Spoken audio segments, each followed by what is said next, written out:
Hello, beautiful humans. Welcome back to my channel. So good to have you back with me this week.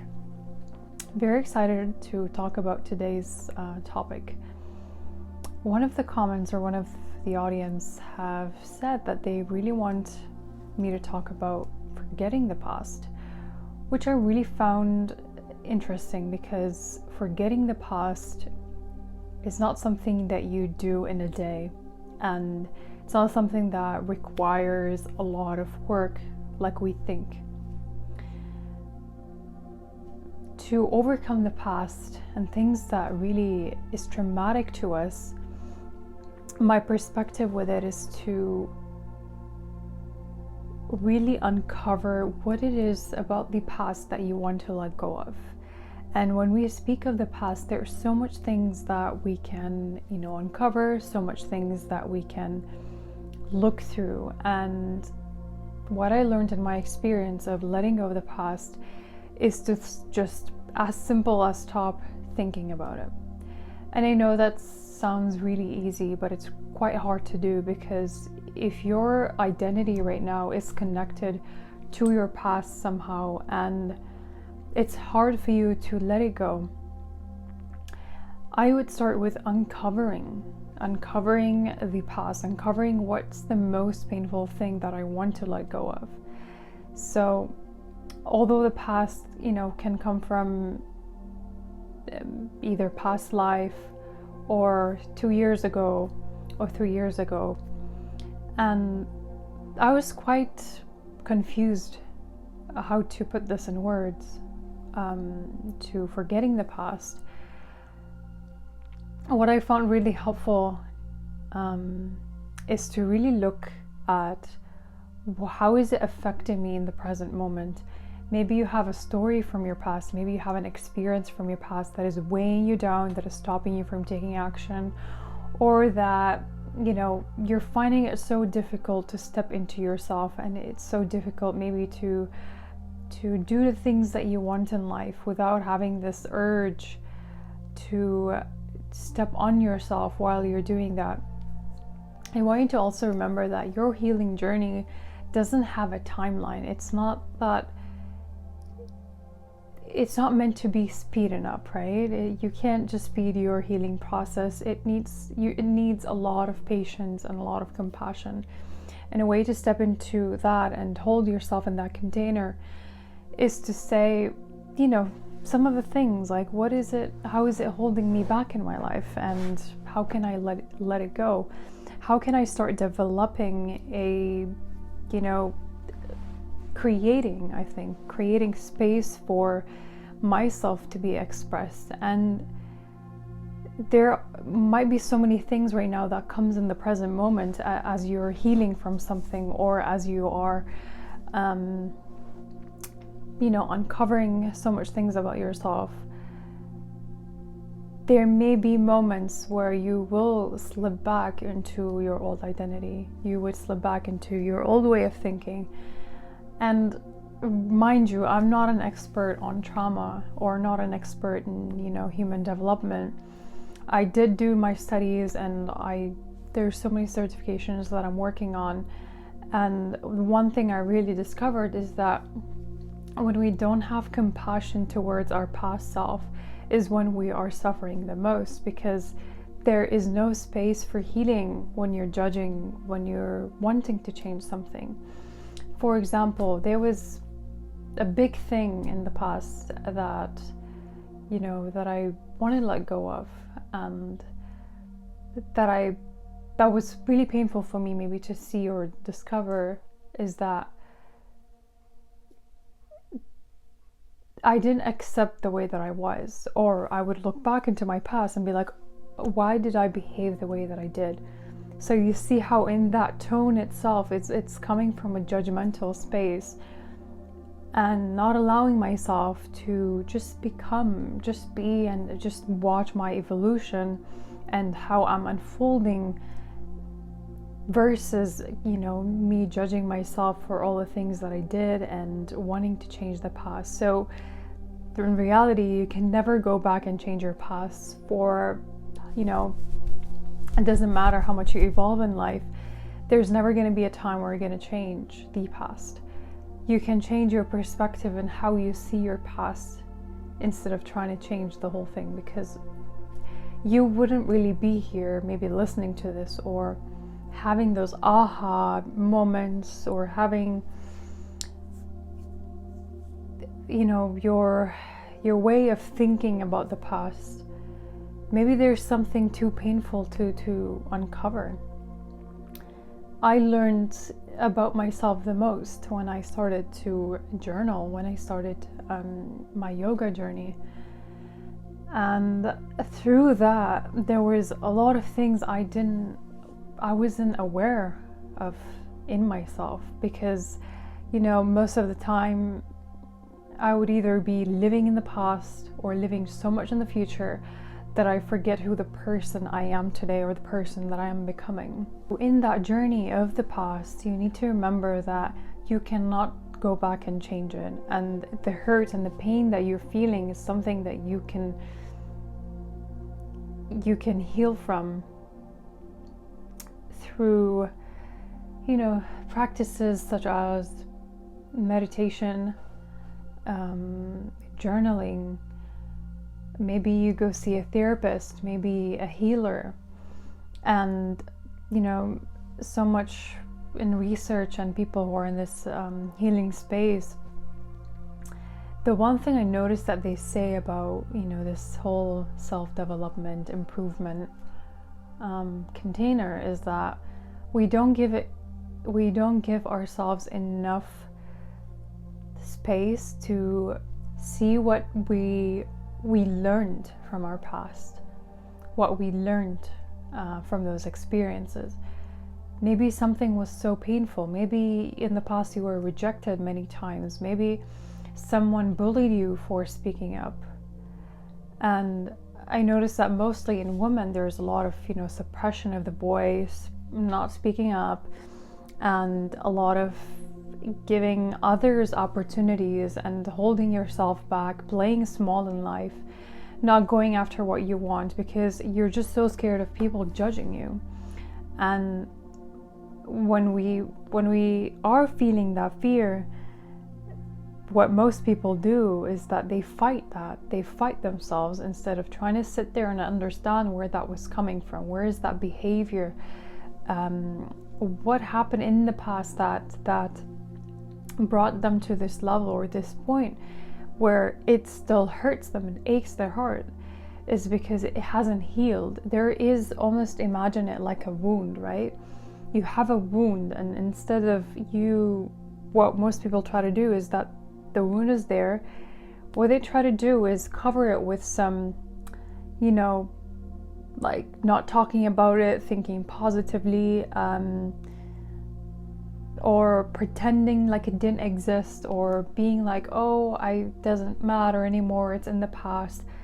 Yet their actions and the people that they attract in life and what life shows them is actually the opposite, because the universe is actually trying to show you the truth, but you're not willing to receive that because you have shut down yourself to receiving the truth of what actually happened. So instead of fighting and resisting and pulling yourself back, it's okay realizing what's actually in front of you, what's on the table, and how can you work through what's in the table, instead of like, I actually don't see anything on the table and I don't think it exists. That's just you kind of gaslighting yourself or pretending that it doesn't exist. But by you pretending nothing existed like that, like let's say the trauma never existed, the pain never existed, and it's so hard for you to feel your emotions, then, you know, you're likely to suppress it, and it's suppressed fully in your body. Not in just the way that you're being, but fully in your body. And that's how you communicate, and that's your body, and that energy is the most important vessel, and it's the most important thing to practice every day. Like, what do you kind of do every single morning? Like the first thing that you do, from the last thing, or the last thing you do before you sleep. So becoming aware of patterns and becoming aware of your experience is more powerful than you judging yourself for what you experienced and what happened. I get it was painful, and you might be in a state of apathy, of feeling sorry for yourself. Maybe someone wasn't there for you to say, hey, like, I really got you and I'm gonna support you in this. If you didn't have that support and you weren't validated as a child, you're an adult now and you still experience yourself like a child. In relationships, when you're in relationships, you react and you project, and there's so much pain in that relationship when it's really meant to be fully feeling at ease with yourself. And before I get or step into the topic of relationships, which is something I can talk about in another video, I realized that the people sometimes that I had given my energy to in the past, that today I cannot surround myself with. I cannot be with those kind of people because my past self resonated with them, but it doesn't mean I am able to resonate with right now. Since when you evolve and grow and develop and learn so much about yourself and make mistakes and be with different kind of people, you learn that you have yourself, and that's the most important relationships you need to foster, and not the relationships with others, because it only gets easier when you have a good, healthy relationship with yourself. And you might even wonder, how the heck would I start a good relationship with myself if I hate myself completely, and if people treat me like shit, and things happen and people told me that I wasn't worthy of X, Y, and Z, and I wasn't enough. I never felt like I existed. I didn't fit in. I couldn't speak up. People were just stepping on my boundaries. Okay. Slow it down and start with yourself. Whatever happened in the past can stay there. However, if there's still parts of you that get triggered by the past, it means something you need to unleash and uncover and to just notice. Read books, listen to podcasts. There's so many incredible books about trauma, and so much resources we can reach out to, whether it was from a therapist to having a mentor, having a coach, anybody that can guide you through it if you don't want to experience it alone, which can feel really tough. And I know that the first time when I explored this whole healing space was that I knew I needed help, but I was too afraid to ask. I put my hand on my heart and I said, I don't want to live this pain anymore. And I'm sure that there is someone out there. I had full faith and trust. There is someone out there that can support me in my journey. So why do it by myself? And because, I was lonely and I was experiencing anxiety. I had a severe, massive depression. And I hated myself completely from up to bottom, internally, externally. Hated the way I look.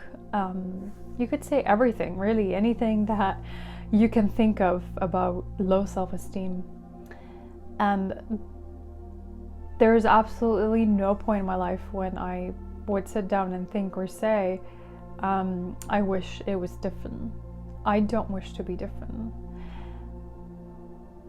And I don't wish to change anything about my past, because I knew that without those experiences, I wouldn't be the person that I am today, and the person that I see, the person I speak to, the person I nurture, the person that I feed into good vibes, good energy. It's coming from a self-loving place instead of I'm hating myself and I'm working on myself. No, but I love myself, and I know that I want to work on my body, work out, do yoga, meditate. These are just my non-negotiables. I do every single day. Doesn't matter how gloomy, doesn't matter how I feel. I went past that feeling and I created what I want to experience.